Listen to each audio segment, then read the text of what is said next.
Hai guys, di sini kami dari kelompok 5 ingin membahas fenomena menarik nih, yang dimana mengenai boikot produk yang memiliki hubungan dengan Israel. Nah, hal tersebut terjadi di Indonesia, yang dimana para konsumen melakukan boikot besar-besaran terhadap produk-produk Unilever di Indonesia. Ya, kalian pasti udah familiar dong sama produk-produk Unilever kayak Oreo yang biasanya jadi cemilan favorit kita, terus ada Pepsodent yang kita pakai setiap hari, atau bahkan Aqua yang selalu ada di mana-mana. Dan banyak lagi produk-produk Unilever. Jadi, hari ini kita akan bahas mengenai fenomena ini menggunakan 4 teori. Penasaran kan gimana analisisnya?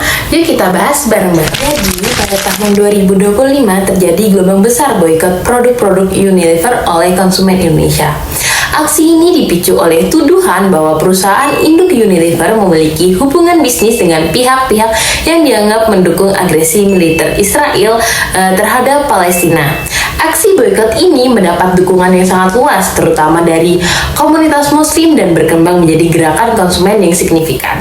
Dampaknya terhadap kinerja Unilever yang pertama adalah pasar Unilever di Indonesia menurun dari 38,5% menjadi 34,9% dalam kurun waktu 1 tahun.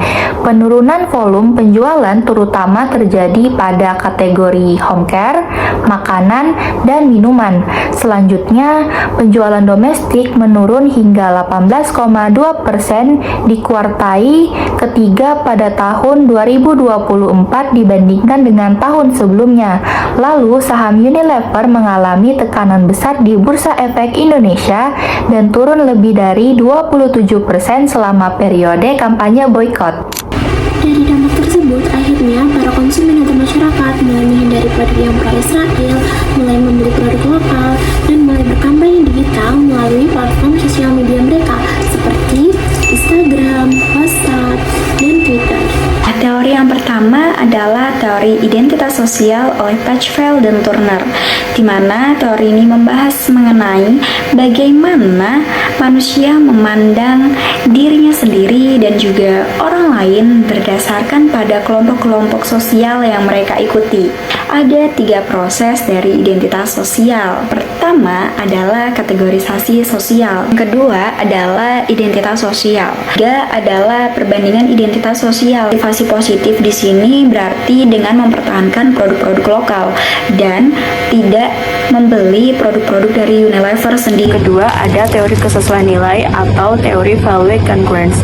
Nah, ini yang jadi inti dari fenomena boykot pada produk Unilever yang terjadi pada tahun 2025. Misalnya, kita peduli sama lingkungan, ya kita cari produk yang ramah lingkungan. Kalau kita hubungkan dengan teori psikologi, kasus ini tuh fenomena tersebut mirip dengan yang namanya cognitive dissonance, atau saat seorang merasa ada ketidaksesuaian antara apa yang dia yakini dengan yang dilakukan. Akibatnya, dari dampak boykot ini, Unilever kena imbasnya, penjualan mereka turun. Jadi, intinya boykot ini tuh bukan cuma soal produk atau bisnis sih, tapi lebih dalam lagi soal kesesuaian nilai antara konsumen dan perusahaan. Dan yang ketiga ada teori disonansi kognitif.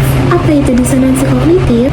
Disonansi kognitif adalah ketidaknyamanan psikologis yang dirasakan oleh seseorang ketika mereka terdapat konflik antara nilai, keyakinan, dan tindakan. Dalam perilaku konsumen sadar bahwa mereka membeli produk-produk dari perusahaan yang bertentangan dengan nilai moral mereka, dan akhirnya mereka tidak membeli produk-produk tersebut lagi. Yang terakhir yaitu teori keadilan organisasi, di mana konsumen bereaksi terhadap ketidakadilan yang mereka rasakan dalam distribusi keuntungan perusahaan.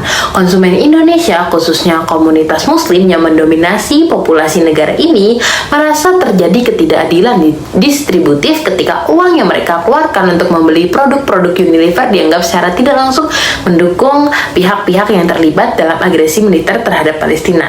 Jadi kesimpulannya, perilaku konsumen itu tidak hanya dipengaruhi oleh harga barang, melainkan juga dipengaruhi berdasarkan harga diri. Jadi semuanya bukan sekedar tentang berapa harga barang itu, bagaimana kualitas barang itu, tetapi juga terkait dengan budaya-budaya yang mereka anut. Oke guys, sekian video dari kelompok 5. See you next time.